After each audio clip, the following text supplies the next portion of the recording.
दोस्तों नमस्कार। इस वीडियो में बात करते हैं आंगनवाड़ी भर्ती के बारे में, जिसके अंतर्गत दिनांक 21 मार्च 2023 को शासन द्वारा जारी चयन प्रक्रिया को पुनर्निर्धारित करते हुए एक शासनादेश जारी किया गया है, जो कि शासनादेश में निर्गत प्रमुख बिंदुओं पर हम आंगनवाड़ी कार्यकर्तियों एवं सहायिकाओं के लिए क्या नीति निर्धारित की गई है, इस पर चर्चा करेंगे। जिसमें नंबर 1 शैक्षिक योग्यता, नंबर 2 आयु सीमा, नंबर 3 चयन हेतु पात्रता, नंबर 4 आवेदन पत्रों की प्राप्ति, नंबर 5 चयन समिति का गठन, नंबर 6 कोरम, नंबर 7 मेरिट सूची तैयार किए जाने की प्रक्रिया, नंबर 8 आरक्षण, नंबर 9 पदों का निर्धारण, नंबर 10 अभिलेखों का सत्यापन और नियुक्ति पत्र, नंबर 11 नियुक्ति, नंबर 12 समायोजन और नंबर 13 सेवा समाप्ति। इन 13 बिंदुओं पर शासन द्वारा जारी आदेश में हम विस्तृत में चर्चा करते हैं। यदि आपने अभी तक इस चैनल को सब्सक्राइब नहीं किया है तो सब्सक्राइब अवश्य कर लें। हम इसी प्रकार की वीडियो और जानकारी आप तक पहुंचाते रहते हैं। तो आइए शुरू करते हैं।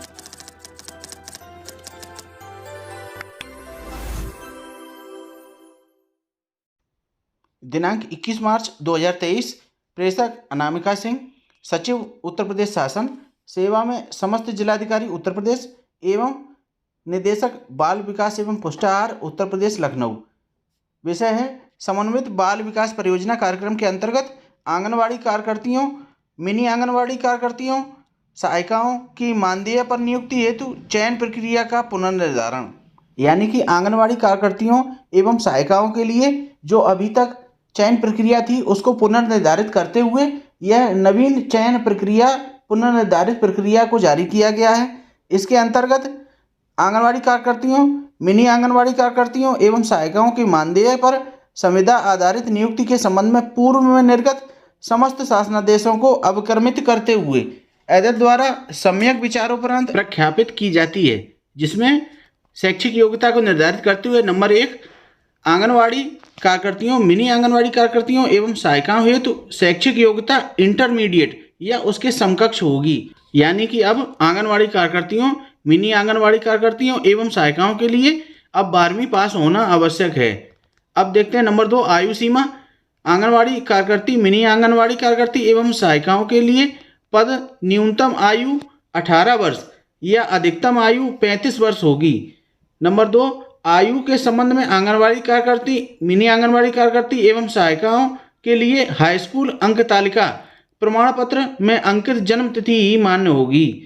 यानी कि जो आपकी जन्म तिथि कक्षा 10 यानी हाई स्कूल में जो अंकित की गई है वही मान्य होगी। नंबर 3 62 वर्ष की आयु प्राप्त होने के उपरांत, यानी कि आयु जो जन्म तिथि से आयु की गणना की जाएगी, जो आपकी 62 वर्ष पूर्ण होने पर मानदेय आधारित सेवाएं स्वतः समाप्त हो जाएंगी। ऐसी सेवा समाप्ति सेवानिवृत्ति की तिथि प्रत्येक कैलेंडर वर्ष 2 मई से 30 अप्रैल तक में 30 अप्रैल रहेगी। यथा यदि किसी कार्यकर्त्री सहायिका की आयु माह मई 2024 में 62 वर्ष पूरा हो रहा है तो उसे एक सत्र लाभ देते हुए उसकी सेवा समाप्ति सेवानिवृत्ति की तिथि दिनांक 30 अप्रैल 2025 हो जाएगी। इसी प्रकार यदि किसी कार्यकर्ती सहायिका की अप्रैल 2024 में 62 वर्ष पूरे हो रही है तो उसकी सेवा समाप्ति सेवानिवृत्ति दिनांक 30 अप्रैल 2024 को ही हो जाएगी। अब देखते हैं चयन हेतु पात्रता अर्हता। यानी कि चयन के लिए क्या पात्रता होनी चाहिए, जिसमें का सर्वप्रथम आंगनवाड़ी कार्यकर्त्री के कुल रिक्त पदों के सापेक्ष 50% पदों पर आंगनवाड़ी कार्यकर्त्री के भर्ती हेतु अपेक्षित अर्हता पूर्ण करने वाली आंगनवाड़ी सहायिका के चयन की कार्रवाई की जाएगी, जिसकी प्रक्रिया निम्नवत होगी। जिसमें नंबर 1 सर्वप्रथम अपेक्षित अर्हता रखने वाली ग्रामीण क्षेत्रों में उसी ग्राम सभा तथा शहरी क्षेत्रों में उसी वार्ड स्थित उसी आंगनवाड़ी केंद्र की सहायिका जिसकी न्यूनतम आकारी सेवा निर्धारित कट ऑफ डेट को 5 वर्ष की नियमित सेवा पूरी कर ली गई हो को शैक्षिक योग्यता न्यूनतम इंटरमीडिएट उत्तीर्ण अथवा समकक्ष हो, उसकी आयु 50 वर्ष से अधिक न हो का चयन किया जाएगा। यानी कि आंगनवाड़ी कार्यकर्त्री के कुल पदों की सापेक्ष 50% पदों पर यानी आधे पदों पर जो पूर्व में कार्यरत आंगनवाड़ी केंद्रों पर सहायिकाएं कार्यरत हैं उनका कम से कम 5 वर्ष का नियमित सेवा कार्यकाल पूरा होना चाहिए और शैक्षिक योग्यता में इंटरमीडिएट क्वालिफाई हों तो उनको वरीयता दी जाएगी और उनका चयन किया जाएगा। तत्पश्चात रिक्त आंगनवाड़ी कार्यकर्त्री के पद पर उसी ग्राम सभा की शहरी क्षेत्रों में उसी ग्राम वार्ड में स्थित अन्य आंगनवाड़ी केंद्रों पर तैनात अहर आंगनवाड़ी सहायिकाओं में से मेरिट के आधार पर चयन किया जाएगा। मेरिट तैयार किए जाने की प्रक्रिया बिंदु संख्या 7 में उल्लेखित है। नंबर 3, परियोजना स्तर पर 50% कोटा पूर्ण न होने पर जनपद स्तर पर कुल रिक्तियों के सापेक्ष 50% पदों पर चयन किया जाएगा। बाल विकास परियोजना अधिकारी द्वारा परियोजना के रिक्त पदों को सम्मिलित कर रिक्त आंगनवाड़ी कार्यकर्त्री के केंद्रों की सूची सहित अहर आंगनवाड़ी सहायिकाओं का पूर्ण विवरण निर्धारित प्रारूप पर तैयार कर उनके सेवा विवरण यथा नियमित रूप से मानदेय भुगतान एवं मानदेय सेवा के व्यवधान आदि का संपूर्ण विवरण सहित जिला कार्यक्रम अधिकारी को उपलब्ध कराएंगे। नंबर 4, चयन के समय विगत 5 वर्ष की नियमित रूप से मानदेय भुगतान, कार्य व्यवहार एवं मानदेय सेवा में व्यवधान आदि को भी संज्ञान में लिया जाएगा। यदि विगत 5 वर्ष में कार्य में लापरवाही 3 माह और उससे अधिक अनाधिकृत रूप से अनुपस्थित रही हो तो चयन नहीं किया जाएगा। नंबर 5, परियोजना को इकाई मानकर रिक्त आंगनवाड़ी कार्यकर्त्री के 50% पदों को निर्धारित अर्हता पूर्ण करने वाली आंगनवाड़ी सहायिकाओं से उपरोक्त प्रक्रिया का पालन करते हुए चयन किया जाएगा। सहायिका से आंगनवाड़ी कार्यकर्त्री के पद पर चयन में यह ध्यान रखा जाए कि किसी भी दशा में आरक्षण प्रभावित न हो अथवा प्रचलित विद्यमान आरक्षण प्रक्रिया का उल्लंघन किसी भी दशा में न किया जाए। जनपद में समस्त बाल विकास परियोजना अधिकारी द्वारा यह प्रमाण पत्र जिला कार्यक्रम अधिकारी को उपलब्ध कराया जाएगा कि निर्धारित तिथि को उपरोक्तानुसार किसी भी पात्र अहर का नाम छूटा नहीं है। कट ऑफ डेट का निर्धारण निम्नवत किया जाएगा। 1 जुलाई से 31 दिसंबर या 1 जनवरी से 30 जून के बीच की जा रही है। जिला कार्यक्रम अधिकारी नियुक्त प्राधिकारी द्वारा उपरोक्तानुसार पदों एवं रिक्तियों का विवरण चयन समिति के समक्ष प्रस्तुत कर जिलाधिकारी का अनुमोदन प्राप्त कर चयन की कार्रवाई 15 दिवस में पूर्ण कर चयनित अभ्यर्थियों को नियुक्ति पत्र निर्गत किया जाएगा। इस प्रकार चयन का केंद्रवार विस्तृत कार्यवृत्त चयन समिति के द्वारा अनिवार्यता जारी किया जाएगा और उसकी प्रति निदेशक बाल विकास एवं पुष्टाहार उत्तर प्रदेश लखनऊ को प्रेषित की जाएगी। उपरोक्तानुसार आंगनवाड़ी कार्यकर्त्री के 50% पद सहायिकाओं द्वारा भरे जाएंगे। सहायिकाओं के उपलब्ध न होने की स्थिति में रिक्त पदों को सीधे भर्ती द्वारा भरा जाएगा तथा कोई भी पद आगामी चयन के लिए रिक्त नहीं रखा जाएगा। यानी कि जो 50% पद आंगनवाड़ी कार्यकर्तियों के सहायिकाओं के द्वारा ही भरे जाएंगे, आगामी किसी अन्य भर्ती के लिए वह पद रिक्त नहीं छोड़ा जाएगा। इसके लिए सीधी भर्ती द्वारा 50% पद भरे जाएंगे। चयन समिति द्वारा चयन पत्रावली पर परियोजनावार विवरण के साथ यह अभिलिखित किया जाएगा कि कुल कितने प्रतिशत आंगनवाड़ी कार्यकर्त्री के पद चयन द्वारा भरे गए हैं, ताकि भविष्य में जब कभी पुनः आंगनवाड़ी कार्यकर्त्री के रिक्त पदों की विज्ञप्ति प्रकाशित की जाएगी तो यह ध्यान रखा जाएगा कि उपरोक्तानुसार 50% पद आंगनवाड़ी कार्यकर्त्री के रिक्त पदों के पात्र अहर आंगनवाड़ी सहायिकाओं के चयन किया जाए। आंगनवाड़ी सहायिकाओं से आंगनवाड़ी कार्यकर्त्री के रिक्त पद पर चयन के उपरांत सहायिकाओं के रिक्त हुए पदों को सम्मिलित करते हुए जिलाधिकारी के अनुमोदनापरांत आंगनवाड़ी कार्यकर्त्री, मिनी आंगनवाड़ी कार्यकर्त्री तथा सहायिकाओं के पद पर चयन हेतु अनिवार्यता एक स्थानीय व एक प्रदेश स्तर के समाचार पत्र में विज्ञप्ति प्रकाशित की जाएगी। 1 से अधिक केंद्र व पदों पर आवेदिका द्वारा किए गए आवेदन मान्य नहीं होंगे। सीधी भर्ती हेतु आंगनवाड़ी कार्यकर्त्री मिनी आंगनवाड़ी कार्यकर्त्री व सहायिकाओं के पदों के चयन की वरीयता। सीधी भर्ती हेतु क्या मानक रखे गए हैं इसको देखते हैं।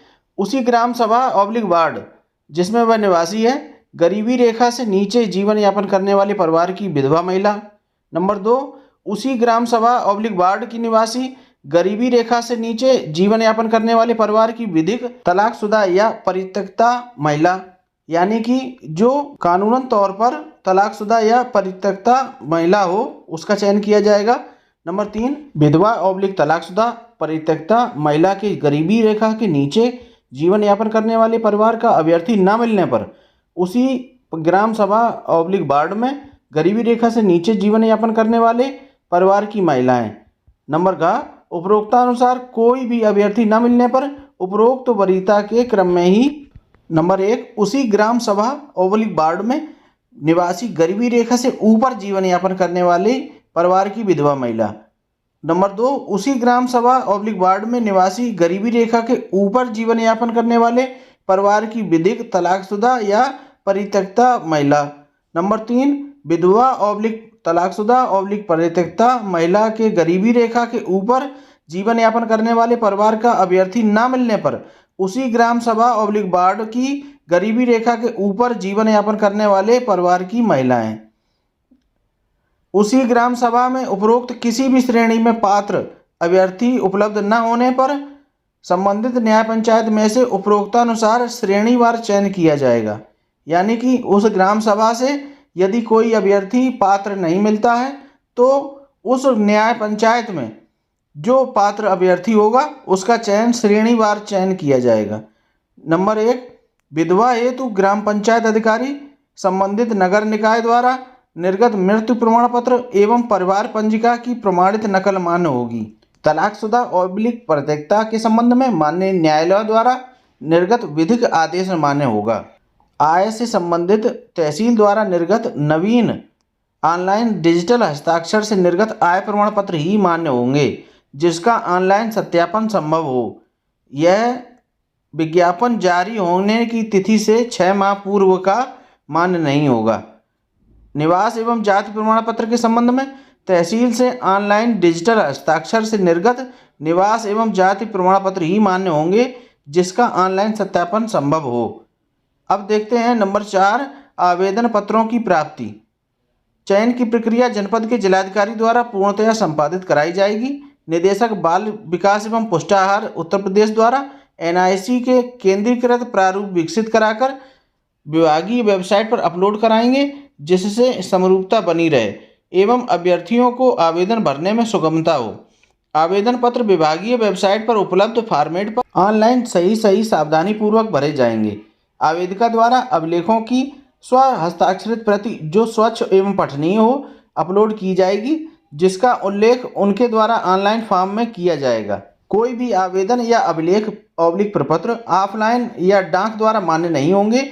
यदि आवेदन करने में कोई त्रुटि होती है या कोई तथ्य / आंकड़े / शैक्षिक अभिलेखों के प्राप्तांक / पूर्णांक गलत या कूटरचित पाए जाते हैं तो अभ्यर्थन निरस्त कर दिया जाएगा। अब देखते हैं चयन समिति का गठन। आंगनवाड़ी कार्यकर्तियों, मिनी आंगनवाड़ी कार्यकर्तियों एवं सहायिकाओं के चयन / भर्ती हेतु शहरी / ग्रामीण क्षेत्रों में चयन हेतु समिति का गठन निम्नवत किया जाएगा जिसमें जिलाधिकारी द्वारा नामित मुख्य विकास अधिकारी अथवा अपर जिलाधिकारी स्तर का वरिष्ठ प्रशासनिक अधिकारी अध्यक्ष, जनपद के जिला कार्यक्रम अधिकारी सदस्य सचिव, जिलाधिकारी द्वारा नामित अनुसूचित जाति / अनुसूचित जनजाति के स्तरीय अधिकारी सदस्य, जिलाधिकारी द्वारा नामित अन्य पिछड़ा वर्ग के जिला स्तरीय अधिकारी सदस्य, जिलाधिकारी द्वारा नामित जनपद में तैनात समूह का अथवा समूह खा की महिला अधिकारी सदस्य, संबंधित परियोजना के बाल विकास परियोजना अधिकारी सदस्य / प्रस्तुतकर्ता। नंबर 6 कोरम यानी कि चयन समिति की बैठक में सदस्यों की उपस्थिति। चयन समिति की बैठक में किसी 4 सदस्यों की उपस्थिति अनिवार्य होगी जिसमें अध्यक्ष व जिला कार्यक्रम अधिकारी अनिवार्य रूप से उपस्थित होंगे किंतु उनमें अनुसूचित जाति / जनजाति एवं अन्य पिछड़ा वर्ग का प्रतिनिधित्व अनिवार्य होगा। जो सदस्य अनुपस्थित होगा उसका विवरण अंकित किया जाएगा। नंबर 7 मेरिट सूची तैयार किए जाने की प्रक्रिया। इस प्रक्रिया के अंतर्गत एक ही श्रेणी में अधिक पात्र अभ्यर्थियों के उपलब्ध होने की दशा में सभी अभ्यर्थियों की मेरिट लिस्ट बनाई जाएगी। आंगनवाड़ी कार्यकर्ती, मिनी आंगनवाड़ी कार्यकर्ती एवं सहायिका के सभी पदों के लिए न्यूनतम शैक्षिक योग्यता इंटरमीडिएट या समकक्ष अधिकतम शैक्षिक योग्यता परास्नातक के आधार पर मेरिट तैयार की जाएगी। नंबर 2 अभ्यर्थी द्वारा प्राप्त प्रतिशत को 10 से विभाजित करने पर जो उत्तर प्राप्त होगा वही उसका अंक माना जाएगा। अर्थात यदि किसी अभ्यर्थी को हाई स्कूल में 45% अंक प्राप्त हुए हैं तो उसे 45 भाग किया 10 से तो 4.5 अंक प्राप्त हुए। इसी प्रकार किसी अभ्यर्थी को 59 प्रतिशत अंक प्राप्त होते हैं तो उसे 59 भाग दिया 10 का तो 5.9 अंक प्राप्त होंगे। नंबर 3, इसी प्रकार ग्रेडिंग और सीजीपीए पद्धति में प्राप्त अंक भी आंकड़ित किए जाएंगे। मेरिट सूची तैयार करने में दशमलव के 3 अंकों तक की गणना की जाएगी। दशमलव के बाद किसी भी अंक को पूर्णांकित अंक नहीं किया जाएगा। समस्त परीक्षाओं में अंकों को जोड़ने के पश्चात मेरिट लिस्ट तैयार की जाएगी। यदि एक से अधिक अभ्यर्थी समान अंक प्राप्त करते हैं तो अधिक आयु वाले अभ्यर्थी को वरीयता दी जाएगी। यदि एक से अधिक अभ्यर्थी के अंक व आयु भी समान हो तो अधिक शैक्षिक योग्यता रखने वाले अभ्यर्थी को वरीयता दी जाएगी। नंबर 8, आरक्षण। आंगनवाड़ी कार्यकर्तियों एवं मिनी आंगनवाड़ी केंद्र की कार्यकर्तियों एवं सहायिकाओं की नियुक्ति में अनुसूचित जाति, अनुसूचित जनजाति, अन्य पिछड़ा वर्ग, विकलांग एवं स्वतंत्रता संग्राम सेनानी के आश्रितों तथा आर्थिक रूप से कमजोर वर्ग ईडब्ल्यूएस हेतु समय समय पर शासन द्वारा जारी आरक्षण से संबंधित शासनादेशों का अनुपालन किया जाएगा। जिन आंगनवाड़ी केंद्रों की कार्यकर्तियों, मिनी आंगनवाड़ी केंद्र की कार्यकर्तियों एवं सहायिकाओं के चयन के संबंध में पूर्व में कई बार चयन की कार्रवाई की जा चुकी है, लेकिन आरक्षित वर्गों की पात्र अभ्यर्थी उपलब्ध न होने के कारण चयन की कार्रवाई पूर्ण नहीं हो सकी है, उसमें अनुसूचित जाति अन्य पिछड़ा वर्ग के आरक्षित पद हेतु अधिकतम 2 बार विज्ञप्ति प्रकाशित कराई जाएगी। और यदि आरक्षित वर्ग के संबंधित पात्र अभ्यर्थी उपलब्ध नहीं होते हैं तो संबंधित ग्राम सभा न्याय पंचायत क्षेत्र से पुनः आवेदन पत्र आमंत्रित किए जाएंगे।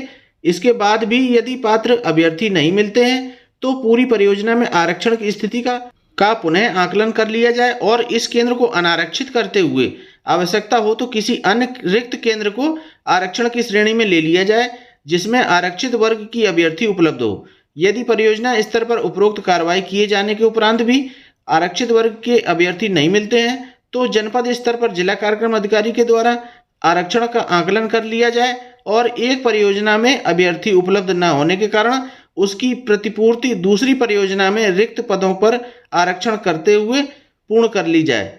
इन दोनों स्थितियों में जिलाधिकारी का अनुमोदन आवश्यक एवं अनिवार्य होगा। अब देखते हैं नंबर 9, पदों का निर्धारण। जिला कार्यक्रम अधिकारी द्वारा जनपद स्तर पर रिक्तियों आगणित कर नियमानुसार आरक्षण एवं पदों का निर्धारण कर जिलाधिकारी के अनुमोदनापरांत विभागीय पोर्टल पर जनपद की लॉगिन आईडी के माध्यम से रिक्त पदों की विज्ञप्ति अपलोड किया जाएगा। नंबर 10, अभिलेखों का सत्यापन नियुक्ति पत्र। एक परियोजना के चयनित समस्त अभ्यर्थियों के मूल प्रमाण पत्रों का अवलोकन चयन समिति के एक सदस्य जिला कार्यक्रम अधिकारी व संबंधित बाल विकास परियोजना अधिकारी की समिति द्वारा किया जाएगा। सब कुछ सही होने पर नियुक्त प्राधिकारी जिला कार्यक्रम अधिकारी द्वारा जिलाधिकारी के अनुमोदनापरांत अनिवार्यतः आगामी 15 कार्य दिवस के अंदर नियुक्ति पत्र निर्गत किए जाएंगे और यदि किसी अभ्यर्थी के मूल प्रमाण पत्र में कोई भिन्नता या संदेह की स्थिति पाई जाती है तो वस्तु स्थिति से जिलाधिकारी को पत्रावली पर विवरण सहित अवगत कराया जाएगा और उसके प्रमाण पत्र का सत्यापन कराकर निर्णय लिया जाएगा। चयनित अभ्यर्थी की सूची और कार्यव्रत के प्रति अनिवार्यतः निर्देशालय बाल विकास सेवा एवं पुष्टाहार को प्रेषित की जाएगी। नंबर 11, नियुक्ति। चयन समिति द्वारा संशोधित की गई चयन सूची पर जिलाधिकारी द्वारा अनुमोदन प्रदान किया जाएगा। जिलाधिकारी के अनुमोदनोपरांत नियुक्ति कार्यवाही संपन्न की जाएगी। आंगनवाड़ी कार्यकर्त्री, मिनी आंगनवाड़ी कार्यकर्त्री एवं सहायिकाओं की नियुक्ति प्राधिकारी जिला कार्यक्रम अधिकारी होंगे। नियुक्ति तैनाती आदेश में स्वीकृत केंद्र के मूल स्थान मूल स्थल का भी उल्लेख होना अनिवार्य होगा। अर्थात एक ग्राम सभा वार्ड में कई केंद्र सृजित हों तो केंद्र में प्रथम, द्वितीय एवं तृतीय की वरीयता क्रम में लिखा जाएगा। नियुक्ति पत्र में आंगनवाड़ी केंद्र का 11 डिजिट का कोड नंबर सहित केंद्र का स्पष्ट उल्लेख किया जाएगा। आंगनवाड़ी सहायिका से आंगनवाड़ी कार्यकर्त्री पद पर चयन किए जाने की स्थिति में नियुक्ति पत्र में आंगनवाड़ी केंद्र का 11 डिजिट का कोड नंबर सहित चयन शब्द का भी उल्लेख किया जाएगा। रिक्त आंगनवाड़ी केंद्र पर चयनित अभ्यर्थी की सूची के साथ साथ वरीयता क्रम में द्वितीय स्थान पर आने वाली अभ्यर्थी की भी सूची तैयार की जाएगी। चयनित अभ्यर्थी के योगदान न करने पर वरीयता क्रमानुसार द्वितीय का चयन उक्त सूची के अनुसार जिलाधिकारी के अनुमोदनापरांत किया जाएगा। रिक्त आंगनवाड़ी केंद्र पर चयनित अभ्यर्थी द्वारा योगदान करने के उपरांत भविष्य में उक्त केंद्र के रिक्त होने पर वरीयता सूची में अंकित नाम मान्य नहीं होगा। वरीयता क्रम सूची नियुक्त एवं निर्गत तिथि से 3 माह यानी 90 दिन तक मान्य होगी। तत्पश्चात उक्त पदों पर पुनः विज्ञप्ति का प्रकाशन किया जाना आवश्यक होगा। नंबर 12 समायोजन। यदि कोई कार्यरत आंगनवाड़ी कार्यकर्त्री, मिनी आंगनवाड़ी कार्यकर्त्री या सहायिका शादी के पश्चात ससुराल में निवास कर रही है तो उसकी ससुराल की ग्राम सभा वार्ड में रिक्त होने पर आरक्षण का ध्यान रखते हुए जनपद के अंदर होने वाली स्थिति में जिलाधिकारी का अनुमोदन प्राप्त कर समायोजित किया जाएगा। जनपद से बाहर समायोजन की स्थिति में तैनात जनपद की बाल विकास परियोजना अधिकारी एवं जनपद के जिला कार्यक्रम अधिकारी के माध्यम से जिलाधिकारी के अनुमोदन एवं जिस जनपद में समायोजन होना है उस परियोजना के बाल विकास परियोजना अधिकारी, जिला कार्यक्रम अधिकारी एवं जिलाधिकारी के अनुमोदनों आरक्षण का ध्यान रखते हुए समायोजन किया जाएगा। इस प्रकार के प्रकरणों में निदेशालय स्तर से किसी भी मार्गदर्शन अनुमति की आवश्यकता नहीं होगी। यदि जनपद के अंदर कोई भी 2 आंगनवाड़ी कार्यकर्त्री, मिनी आंगनवाड़ी कार्यकर्त्री एवं सहायिका परस्पर समायोजित की जा सकती हैं तो इस संबंध में उनका प्रार्थना पत्र प्राप्त कर निवास प्रमाण पत्र की पुष्टि के पश्चात जिलाधिकारी का अनुमोदन प्राप्त करते हुए समायोजित किए जाने पर विचार किया जाएगा। उक्त स्थिति में यह सुनिश्चित कर लिया जाए कि वह वर्तमान समय में वहां की निवासी हों तथा किसी भी दशा में आरक्षण प्रभावित नहीं हो। एक आंगनवाड़ी केंद्र पर एक ही परिवार की 2 महिलाओं की नियुक्ति आंगनवाड़ी कार्यकर्त्री एवं सहायिका के पद पर नहीं की जाएगी। अब आखिरी नंबर सेवा समाप्ति। यदि वर्तमान में कोई कार्यरत आंगनवाड़ी कार्यकर्त्री एवं मिनी आंगनवाड़ी कार्यकर्त्री एवं सहायिका द्वारा ग्राम सभा सदस्य, ग्राम प्रधान, क्षेत्र पंचायत सदस्य, क्षेत्र पंचायत अध्यक्ष ब्लॉक प्रमुख, जिला पंचायत सदस्य, जिला पंचायत अध्यक्ष, नगर पालिका सदस्य एवं सभासद वार्ड पार्षद, महापौर आदि पर निर्वाचित हो जाती है तो उसकी मानदेय आधारित संविदा सेवा निर्वाचित घोषित होने के बाद तथा शपथ लेने की तिथि से स्वतः समाप्त मानी जाएगी। इसके लिए अलग से नोटिस दिए जाने की बाध्यता आवश्यकता नहीं होगी। यदि कोई आंगनवाड़ी कार्यकर्त्री, मिनी आंगनवाड़ी कार्यकर्त्री एवं सहायिका चयन के बाद मूल निवास के संबंधित अपना गांव छोड़ देती है या किसी अन्य गांव में निवास करने लगती है या शादी होने की स्थिति में अन्यत्र रहने लगती है तो ऐसी परिस्थितियों में क्षेत्रीय मुख्य सेविका व बाल विकास परियोजना अधिकारी के आज्ञा प्राप्त कर मानदेय आधारित सेवा तत्काल प्रभाव से समाप्त कर दी जाएगी।